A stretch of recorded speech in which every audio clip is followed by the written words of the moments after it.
क्या रहेगा? हमारा मुद्दा नहीं होता है, हम तो चलते हैं चुनाव में देश के लिए, लोगों के लिए, उनकी हिफाजत के लिए, उनकी रक्षा के लिए, उनके विकास के लिए, उनके बचाव के लिए। वही मुद्दा हमेशा रहा है और आज भी रहेगा। आज क्या रणनीति चुनाव की रहेगी? आज जो चुनाव लड़ रही हैं इसमें क्या निर्णय रहेगा? जीत किसके तरफ से रहेगी? जीत तो जनता की तरफ रहेगी, जिसे चाहेगी उसे जिताएगी, लेकिन महंगाई काफी चरम सीमा पे है, हमने नहीं बढ़ाई। उस संबंध में क्या कहना चाहेंगे? आए महंगाई बहुत चरम सीमा पे, उस संबंध में क्या कहना चाहेंगे? अगर महसूस हो रही है कि महंगाई चरम सीमा पे है तो महंगाई जिसने बढ़ाई उसे हटाओ, महंगाई हट जाएगी। क्या अपील करना चाहेंगे जनता से? राम प्यारे आइए। जनता से क्या अपील करना चाहेंगे? यही कि हमारे जो कांग्रेस के उम्मीदवार चुनाव लड़ रहे हैं उनको भारी मतों से विजयी बनाएं, अपनी हिफाजत करें, अपना विकास फिर से वापस लाएं। तलब से मांगते हैं, जो मांगते नहीं रब से वो सबसे मांगते हैं। इसी थके हुए दस्ते तलब से मांगते हैं, जो मांगते नहीं रब से वो सबसे मांगते हैं। वो भीख मांगता है हाकिमों के लहजे में, हम अपने बच्चों का हक भी अदब से मांगते हैं। हम अपने बच्चों का हक भी अदब से मांगते हैं। कोपा वालों, इससे पहले काफी वक्त पहले आपसे मुखातिब होने आया था, आज फिर आपके बीच में आया हूं, लेकिन आज आपसे एक सियासी मौके पर गुफ्तगू करने आया हूं। मेरे भाई, मेरे सामने प्रियंका यादव जी खड़ी हैं, हाथ जोड़ करके आपके सामने, बगल में उनके पति राजमंगल जी अपना दामन फैला के आपके सामने खड़े हैं। मैं बस आपसे ये कहना चाहता हूं कि आप पिछले 25 साल से समाजवादी पार्टी को दामन भर भर के, झोला भर भर के वोट देते आए हैं, दिया है आपने, इसमें कोई दो राय नहीं। लेकिन मैं आपसे एक सवाल पूछना चाहता हूं कि पिछले 3 सालों में, 4 सालों में जब आप पर जुल्म और सितम के पहाड़ टूट रहे थे, जब सारी सरकारी मशीनरी का रुख आपकी तरफ था, ऐसे में दिल में हाथ रख करके बताना कि आपके लिए समाजवादी पार्टी के नेता कहां खड़े थे? अगर कोई खड़ा था तो सिर्फ और सिर्फ कांग्रेस खड़ी थी। मुझे याद है, मैं उन लम्हों का गवाह हूं कि जब जामिया की निहत्थी बच्चियों पर लाठियां बरस रही थी, जब जामिया की लाइब्रेरी को आंसू गैस के गोलों से भर दिया गया था, मऊ के भी बहुत सारे बच्चे उस वक्त पुलिस की लाठियों का निशाना बने थे। मैं इंतजार कर रहा था कि आपके वोटों की ठेकेदारी करने वाली पार्टी का नेता आएगा और खड़ा होगा इन बच्चियों की हिमायत में। लेकिन अफसोस, न तो भैया जी आए, न तो बहन जी आई। लेकिन अगर मैंने वहां किसी को आपकी हिमायत में खड़े देखा तो राहुल गांधी को खड़े देखा, प्रियंका गांधी को खड़े देखा। मैं मौजूद था वहां पर। मैं इस बुनियाद पर आपसे कहना चाहता हूं कि पूरे उत्तर प्रदेश में एक नैरेटिव बनाया जा रहा है कि लड़ाई जो है वो सपा और भाजपा के बीच में है।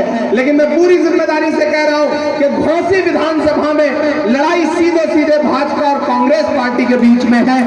प्रियंका जी बहुत शानदार चुनाव लड़ रही है। प्रियंका जी ने इन्हें चुन करके अपनी हमनाम एक प्रत्याशी आपके बीच में भेजा है। एक तरफ प्रियंका जी नारा दे रही है कि लड़की हूं, लड़ सकती हूं, और 40% महिलाओं को, खवातीन को टिकट दे करके आपके बीच में भेज रही है। एक तरफ प्रियंका जी चाहती हैं कि खवातीन आगे आए, अपना हक ले, लड़े, और एक तरफ भाजपा चाहती है कि अगर कोई लड़की हिजाब पहन के कॉलेज चली जाएगी तो गुंडे घेर के उसको नारा लगाएंगे ताकि वो पढ़ना बंद कर दे, स्कूल जाना बंद कर दे। लेकिन शिक्षा के मंदिर के अंदर नफरत की तैयारी है, शिक्षा के मंदिर के अंदर नफरत की तैयारी है। मोदी जी के नए इंडिया की जनता आभारी है। एक बेटी ने इंकलाब का हाथ उठा के बता दिया, एक शेरनी जाने कितने लंगूरों पर भारी है। कोटा वालों, कांग्रेस चाहती है कि देश, ये मुल्क आईन से चले, संविधान से चले, जमहूरियत से चले, लेकिन भाजपा चाहती है कि ये मुल्क तानाशाही से चले। सूबे का मुख्यमंत्री पूरा उत्तर प्रदेश में घूम घूम के कहता है कि हम 5 किलो राशन फ्री दे रहे हैं। मैं तो योगी आदित्यनाथ जी से कहना चाहता हूं कि ये 5 किलो राशन की भीख आप अपने पास रखिए।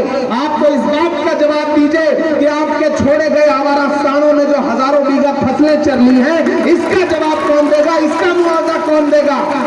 मेरे भाई, उत्तर प्रदेश एक नई तारीख लिखने जा रहा है। इसमें कोई दो राय नहीं है कि भाजपा जा रही है।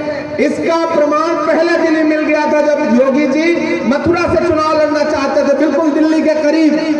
मोदी जी ने उनसे कहा कि नहीं, यहाँ से टिकट नहीं देंगे।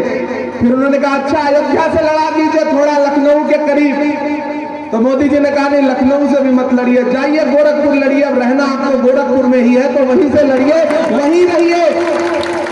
ये नैरेटिव बनाया जा रहा है। मेरे भाई, ये सच है कि भाजपा की सरकार जा रही है, लेकिन ये भी सच है कि उत्तर प्रदेश में आने वाली कोई भी सरकार बिना कांग्रेस पार्टी के नहीं बनेगी, नहीं बनेगी, नहीं बनेगी। ये सच्चाई है। मैं पिछले 32 दिनों से पूरे उत्तर प्रदेश के सूबों में भी जहां चुनाव थे, गोवा, मणिपुर, उत्तराखंड, पंजाब, वहां भी स्टार कैंपेनर था, वहां भी होकर के आया हूं। मेरे भाई, मैं आपसे एक बात कहना चाहता हूं, समाजवादी का विधायक हो, बसपा का विधायक हो सकता है थाने से आपकी मोटरसाइकिल छुड़वा दे, हो सकता है आप ट्रिपल सवारी जाए तो चौकी इंचार्ज साहब से कह दे कि चालान मत करना। लेकिन मेरे भाई एक बात याद रखना कि जब जमहूरियत बचाने की बात आएगी, जब आईन बचाने की बात आएगी, तो तमाम क्षेत्रीय पार्टियों को कांग्रेस के इसी झंडे के नीचे खड़ा होना पड़ेगा और कोई विकल्प नहीं है। तो मैं आपसे गुजारिश कर रहा हूं कि राजमंगल जी को आप जानते हैं, एक पगलाई हुई हुकूमत जब आपसे ये कह रही थी कि लाओ कागज दिखाओ, कागज का टुकड़ा तय करेगा कि तुम हिंदुस्तानी हो या नहीं हो, और आप अलग ऐलान ये कह रहे थे कि फिरौन की है, नमरूद की है, फूलों से जंग बारूद की है, इस बार तो डरना नामुमकिन, इस बार तो बात वजूद की है। आप अलग ऐलान ये कह रहे थे और पुलिस की गोलियां एक दिन आपके सीनों की तरफ मुड़ी। उत्तर प्रदेश में 21 से ज्यादा नौजवानों के सीनों पे सीधे गोलियां मार के उन्हें शहीद किया गया। रामपुर, बिजनौर, मेरठ, मुजफ्फरनगर, संभल, कानपुर, फिरोजाबाद,